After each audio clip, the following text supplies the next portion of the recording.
Salutare prieteni de profesie pofticios. Astăzi mergem în Isle of Sheppey. N-am fost niciodată, mergem să vedem ce e pe acolo, dăm o tură și poate găsim ceva bun de halit. Ăsta este podul de la Dartford. Este numit Queen Elizabeth Bridge. Costă 2 lire jumătate trecerea.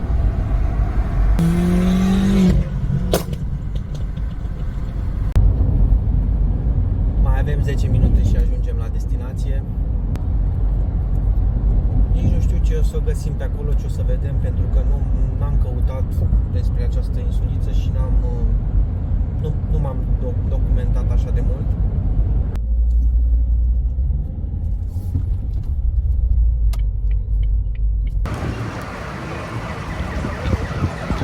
Salutare prieteni de profesie pofticios. Am ajuns aici. Nu e cine știe ce, mă așteptam la mai mult. E un fel de sătuc de țară cu câteva jocuri. Mergem spre plajă să vedem ce și cum. Poate mâncăm un fish and chips. Ce părere aveți?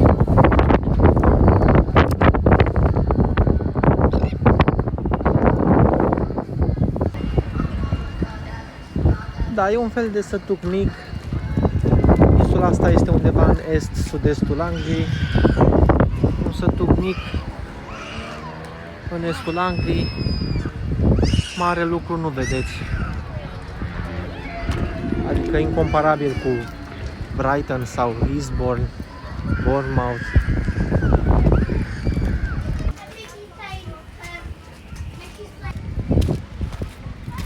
Să știți că plaje de nisip în Anglia nu sunt atât de multe, majoritatea sunt din pietre. Dacă vreți o plajă de nisip, trebuie să veniți în anumite locuri.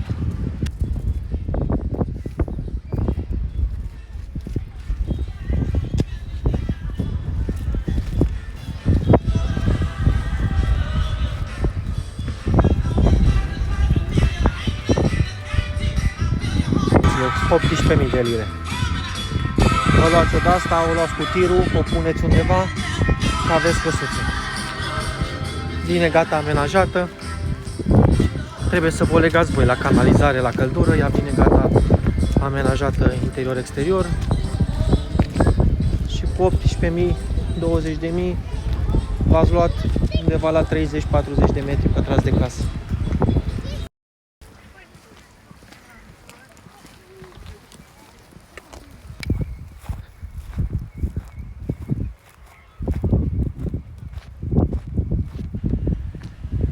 Că suntem undeva plajele alea de la Olt. La noi la Olt se mai formează așa niște plaje. Acolo zici că suntem.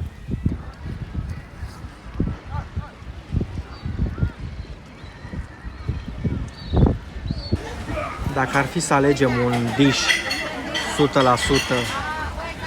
britanic, englezesc, a zice fish and chips. Salutare prieteni, ne-am luat un fish and chips și cu un suc de mere, să vedem. Îmi place fish and chips-ul cu mult oțet și sare. Cel mai bun fish and chips l-am mâncat în Brighton. Chiar era ceva special. Hai să vedem. Asta este cod. Arată bine.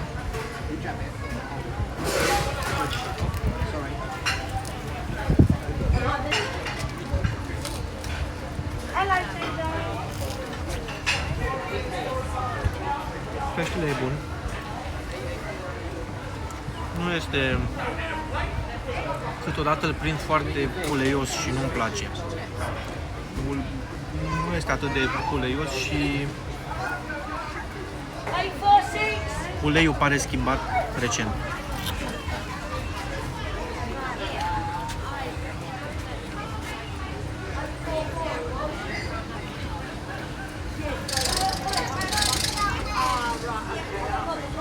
cartofii eu îi prefer pe aia mai subțiri, care sunt mai crocanți, dar mereu la fish and chips veți găsi cartofi de ăștia groși care sunt foși la interior. Nu știu de ce, dar am observat că la fish and chips mereu găsiți cartofi de ăștia. Deci ăștia mănâncă fish and chips-ul cum mâncăm noi șnițel sau chiftele sau ciorbă. La ei fish and chips-ul este ceva...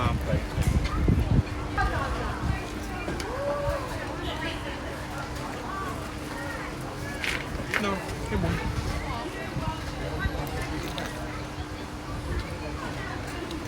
Am zis dacă tot am venit până aici să încercăm și ceva.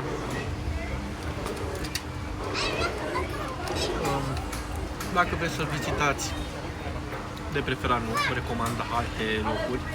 Nu e cine știe ce, n-aveți ce vedea, plaja nu e curată, e așa, ceva gen, nu știu, Costinești de lux, adică e ceva mediocru.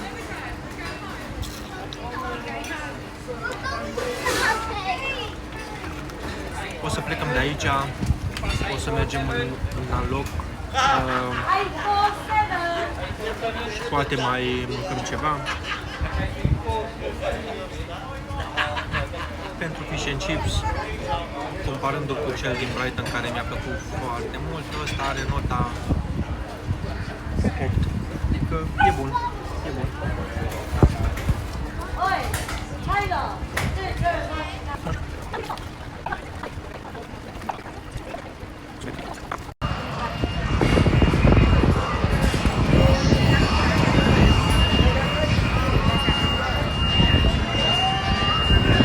Da, fish and chips-ul a fost bun, raport calitate-preț bun. Am uitat să vă zic, a costat 6 lire. Deci raport calitate-preț foarte bun. Porția mică pentru că era kids meal. N-am luat porție mare pentru că nu știam cum va fi și n-am vrut să-l arunc, să-l irosesc. Cam atâta cu Isle of Sheppey. Cam atâta pe aici. Mergem la mașină și vedem unde aterizăm.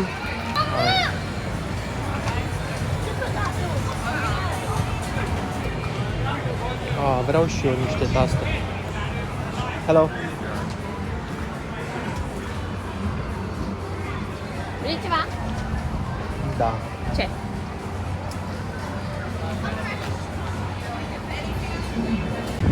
Și cum nu pot să rezist niciodată la ceva dulce, mi-am luat-o de asta foarte bună și niște bezea dulce.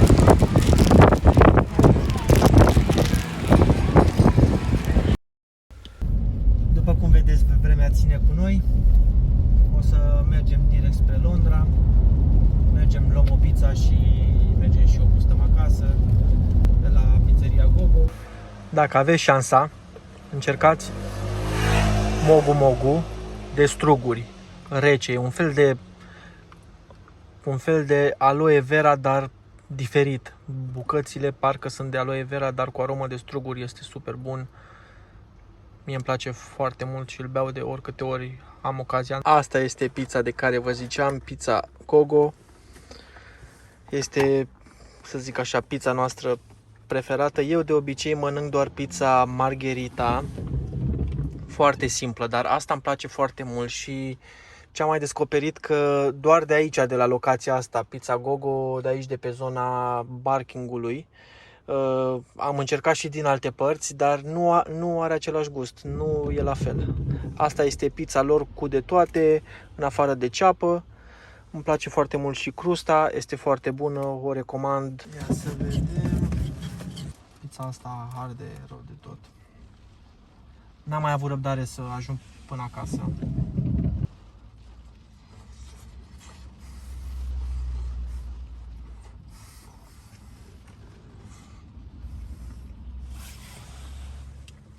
Arde într-o nebunie. Cum am zis, nota 9,50 este foarte bună și crusta e foarte bună.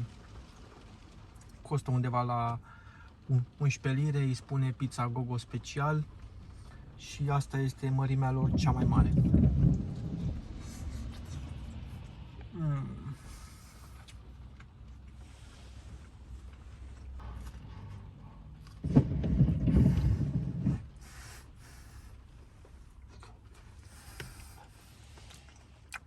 Ce să vă mai zic? O nebunie.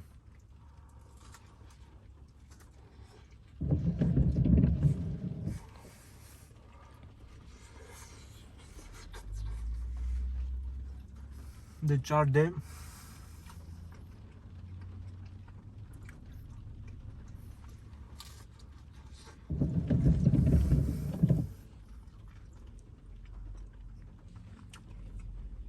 Sper că v-a plăcut ce am mâncat pe ziua de astăzi. Și ne vedem la masă data viitoare. Și am uitat să vă zic, pizza e gata în vreo 10 minute, deci puteți să așteptați acolo, o fac imediat. Pepperoni, șuncă, asta este un fel de cărniță, ardei, mozzarella, ciuperci, dar nu se simte, adică nu o simți așa grea, plină cu de toate, e foarte bună. Acolo este pizzeria pe colț.